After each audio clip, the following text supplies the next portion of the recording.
Oke, perkenalkan, nama saya Robin. Saya akan menjelaskan tentang praktik manajerial adalah kegiatan yang dilakukan oleh manajer. Apabila manajemen dipandang sebagai serangkaian kegiatan atau proses, maka proses itu akan mencakup bagaimana cara mengkoordinasikan dan mengintegrasikan berbagai sumber untuk mencapai tujuan organisasi, dalam kurung produktivitas dan kepuasan. Gambarkan praktik manajerial tersebut dalam bidang pendidikan. Jadi kita masuk ke pengertian manajemen.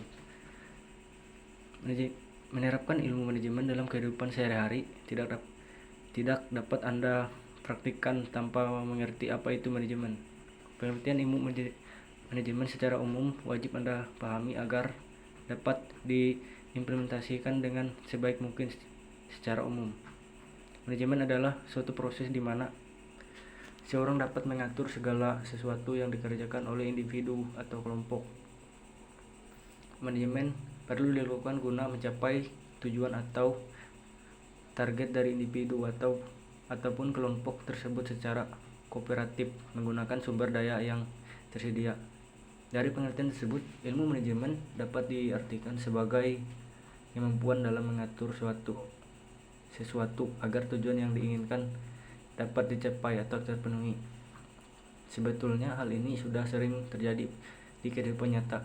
Setiap orang pasti pernah mempraktikkan ilmu manajemen secara tidak langsung setiap harinya. Selain itu, manajemen juga dapat diartikan menurut etimologinya. Manajemen berarti sebagai seni mengatur dan melaksanakan. Berdasarkan bahasa Prancis kuno, manajemen juga dapat diartikan sebagai usaha perencanaan, koordinasi, serta pengaturan sumber daya yang ada demi mencapai tujuan secara efektif dan efisien. Dengan menerapkan ilmu manajemen, diharapkan sesuatu yang sedang dikerjakan dapat selesai tepat waktu dan tanpa ada hal yang menjadi sia-sia. Tujuan tercapai karena terorganisir secara baik. Baik, kita masuk ke unsur-unsur penting dalam kegiatan manajemen. Agar kinerja manajemen dalam kegiatan berbisnis dapat berjalan dengan lancar, ada beberapa unsur yang perlu diperhatikan dengan seksama. Masing-masing unsur saling melengkapi dan harus diposisikan setara. Secara umum ada 6 unsur pada kegiatan manajemen. Yang pertama itu unsur manusia. Dalam kegiatan manajemen, sumber daya manusia membuat rencana dan tujuan ingin diraih. Untuk itu, tanpa ada manusia, kegiatan manajemen tidak akan pernah ada. Yang kedua adalah uang. Uang menjadi unsur penting dalam kegiatan manajemen karena menjadi perantara utama dalam mencapai tujuan. Biaya operasional dalam sebuah kegiatan manajemen tentu membutuhkan uang agar dapat berjalan dengan baik. Yang ketiganya adalah material. Unsur manajemen ini adalah salah satu faktor penting karena kualitas bisnis dipengaruhi oleh kualitas material yang dipilih. Jadi, jika material yang dipilih buruk, tujuan manajemen akan sulit dicapai. Yang keempat, mesin.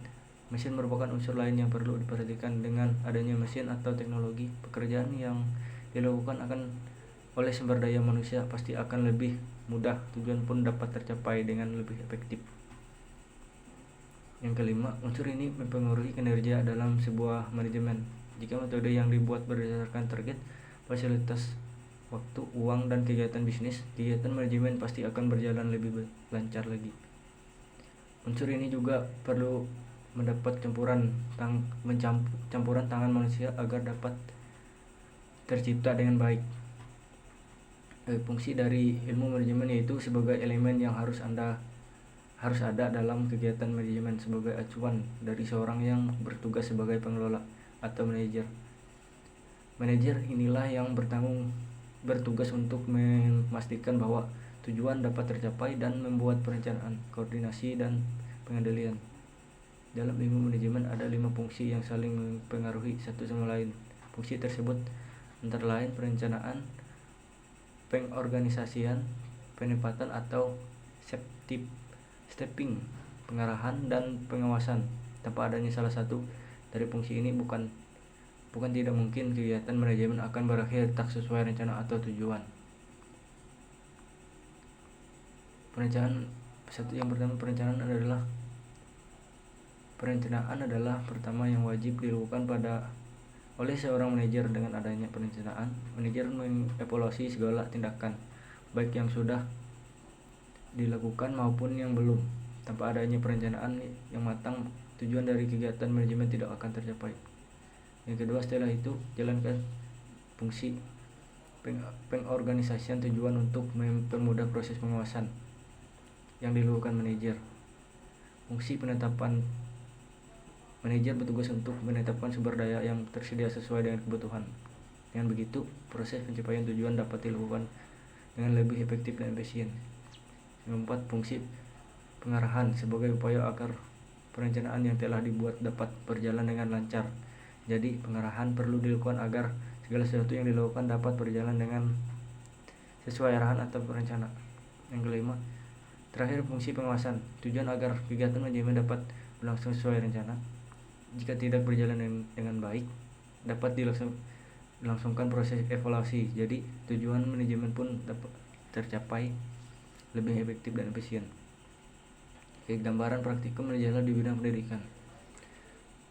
Pendidikan yang bermutu sangat membutuhkan tenaga pendidikan yang profesional. Tenaga pendidikan mempunyai peran yang sangat strategis dalam membutuhkan pengetahuan.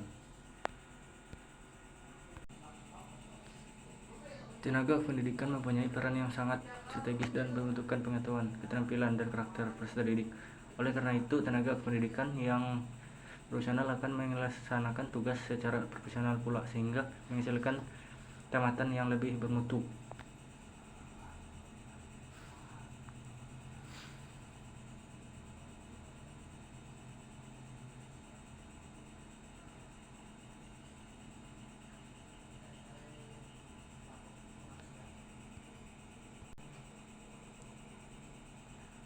Menjadi tenaga pendidikan yang profesional tidak akan terwujud begitu saja tanpa adanya upaya untuk meningkatkannya. Pengembangan profesionalisme ini membutuhkan dukungan dari pihak yang mempunyai peran penting. Dalam hal ini adalah seorang penyelenggara pendidikan. Seorang manajer di sebuah lembaga pendidikan adalah seorang yang memimpin penyelenggara pendidikan di lembaga pendidikan tersebut. Dalam suatu sekolah, manajer dilambangkan dengan disebut adalah seorang kepala sekolah. Kepala sekolah merupakan salah satu komponen pendidikan yang paling berperan dalam meningkatkan kualitas pendidikan sebagai dikemukakan dalam pasal 12 ayat 1 PPP 26, pasal 12 ayat 1 PP 28 tahun 1990, bahwa kepala sekolah bertanggung jawab atas penyelenggaraan kegiatan pendidikan, administrasi sekolah, pembinaan tenaga pendidikan lainnya, dan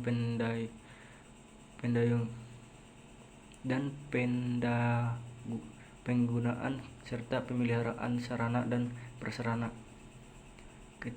Ketercapaian tujuan pendidikan sangat tergantung pada kecakapan dan kebijaksanaan kepemimpinan kepala sekolah, yang merupakan salah satu pemimpin pendidikan.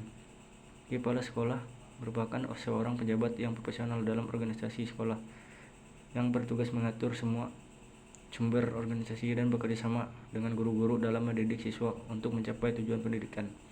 Dengan keprofesionalan kepala sekolah ini, pengembangan profesionalisme tenaga pendidikan mudah dilakukan karena sesuai dengan fungsinya.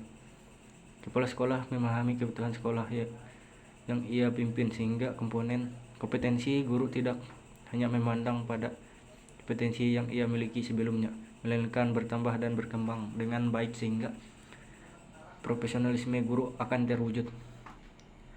Ya, sekianlah penjelasan dari saya. Jika ada kekurangan, saya mohon maaf. Akhir kata saya ucapkan terima kasih.